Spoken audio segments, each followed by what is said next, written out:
عبداللہ طاہر جب خراسان کے گورنر تھے اور نیشاپور ان کا دارالحکومت تھا تو ایک لوہار شہر ہرات سے نیشاپور گیا اور چند دنوں تک وہاں کاروبار کیا۔ پھر اپنے اہل و عیال سے ملاقات کے لیے وطن لوٹنے کا ارادہ کیا اور رات کے پچھلے پہر سفر کرنا شروع کر دیا۔ انہی دنوں عبداللہ طاہر نے سپاہیوں کو حکم دے رکھا تھا کہ وہ شہر کے راستوں کو محفوظ بنائیں تاکہ کسی مسافر کو کوئی خطرہ لاحق نہ ہو۔ اتفاق ایسا ہوا کہ سپاہیوں نے اسی رات چند چوروں کو گرفتار کیا اور امیر خراسان عبداللہ طاہر کو اس کی خبر بھی پہنچا دی، لیکن اچانک ان سے ایک چور بھاگ گیا۔ اب یہ گھبرائے کہ اگر امیر کو معلوم ہوا کہ ایک چور بھاگ گیا ہے تو وہ ہمیں سزا دے گا۔ اتنے میں انہیں سفر کرتا ہوا یہ لوہار نظر آیا۔ انہوں نے اپنی جان بچانے کی خاطر اس بے گناہ شخص کو فوراً گرفتار کر لیا اور باقی چوروں کے ساتھ اسے بھی امیر کے سامنے پیش کر دیا۔ امیر خراسان نے یہ سمجھا کہ یہ سب چوری کرتے ہوئے پکڑے گئے ہیں، اس لیے مزید کسی تفتیش و تحقیق کے بغیر ہی سب کو قید کرنے کا حکم صادر کر دیا۔ نیک سیرت لوہار سمجھ گیا کہ اب میرا معاملہ صرف اللہ جل شانہ کی بارگاہ سے ہی حل ہو سکتا ہے اور میرا مقصد اسی کے کرم سے ہی حاصل ہو سکتا ہے، لہٰذا اس نے وضو کیا اور قید خانے کے ایک گوشے میں نماز پڑھنا شروع کر دی۔ ہر 2 رکعت کے بعد سر سجدے میں رکھ کر اللہ تعالیٰ کی بارگاہ میں رقت انگیز دعائیں اور دل سوز مناجات شروع کر دیتا اور کہتا، اے میرے مالک، تو اچھی طرح جانتا ہے میں بے قصور ہوں۔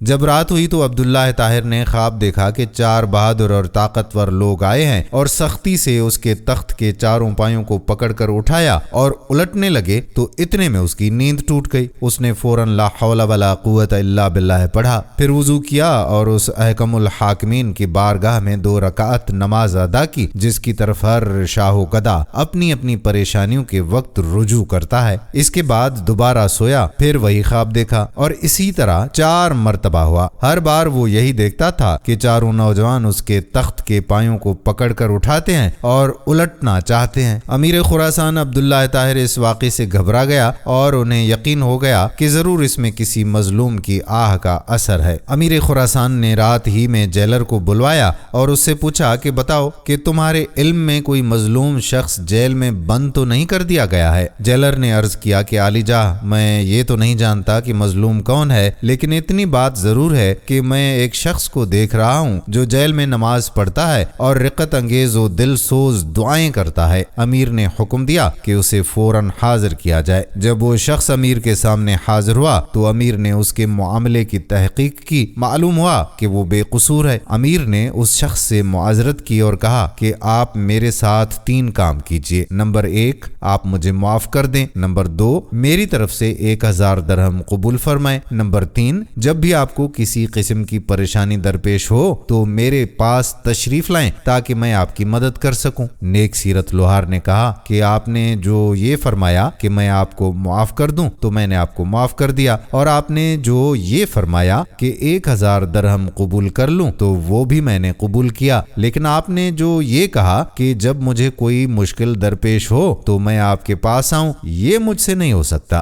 امیر نے پوچھا کہ یہ کیوں نہیں ہو سکتا؟ تو اس شخص نے جواب دیا کہ وہ خالق و مالک جل جلالہ جو مجھ جیسے فقیر کے لیے آپ جیسے بادشاہ کا تخت ایک رات میں 4 مرتبہ اوندھا کر سکتا ہے تو اس کو چھوڑ دینا اور اپنی ضرورت کسی دوسرے کے پاس لے جانا اصول بندگی کے خلاف ہے۔ میرا وہ کون سا کام ہے جو نماز پڑھنے سے پورا نہیں ہو جاتا کہ میں اسے غیر کے پاس لے جاؤں؟ یعنی جب میرا سارا کام نماز کی برکت سے پورا ہو جاتا ہے تو مجھے کسی اور کے پاس جانے کی کیا ضرورت ہے؟ دوستو، یہ ہے اپنے اللہ سے رابطے میں رہنا اور اسی سے مانگتے رہنا۔ یہ واقعہ ریاض الناصحین میں درج ہے جو آپ کی خدمت میں پیش کیا گیا۔ ویڈیو پسند آئی ہو تو اپنے دوستو احباب کے ساتھ شیئر ضرور کیجیے۔